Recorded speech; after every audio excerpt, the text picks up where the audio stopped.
कहता है यदि भोजन ग्रहण कर रहे हो तो पहले विचार करना कि वो भोजन हमें फलित होगा कि नहीं। भोजन बनाने वाले का भाव भी शुद्ध है कि नहीं।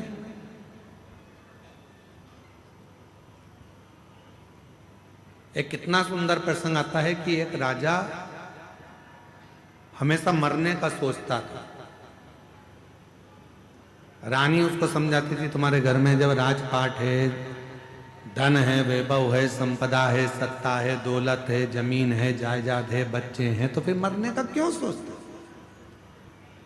राजा को समझ में नहीं आता था कि मैं मरने का क्यों सोचता हूं, मेरे में ये बुद्धि आती कहां से। राजा एक दिन अपने गुरुजी के पास गया, गुरुदेव से जाकर कहा गुरुजी एक बात समझ में नहीं आती, मेरे मन में ये भाव नहीं समझ में आ रहा कि आखिर सब कुछ अच्छा है तो फिर मरने का मेरे मन में ये बार बार प्लान क्यों आ रहा है, मेरे मन में बार बार ऐसा भाव क्यों आ रहा है। गुरुजी ने कहा कि तुम्हारे घर में भोजन कौन बनाता है, रानी बनाती है कि नहीं बनाती, नहीं बनाती।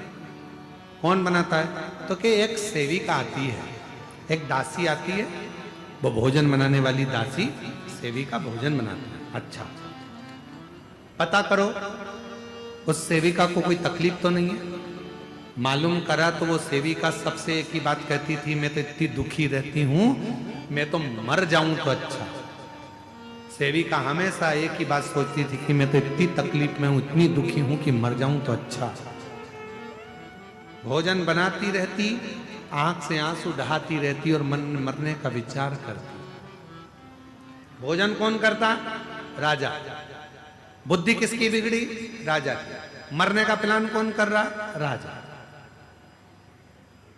राजा सेविका को बुलाकर पूछे कि तुम भोजन बनाती हो और तुम्हारे मन में ये अलग अलग भाव आते रहते हैं मरने के, क्यों।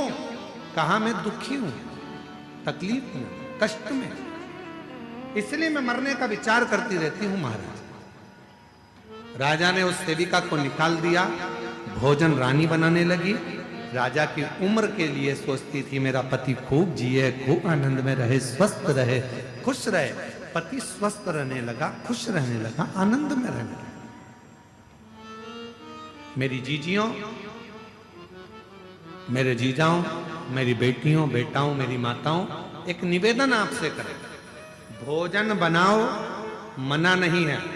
भोजन बनाने वाले तुम्हारे घर में आए, मना नहीं है, पर भोजन बनाने वालों से एक बात जरूर करा करो कि जब तुम भोजन बनाओ तो भगवान का भजन गाते हुए बनाओ, जिससे हमारे घर में भी भगवत कीर्तन स्मरण होता है, भगवत नाम चलता।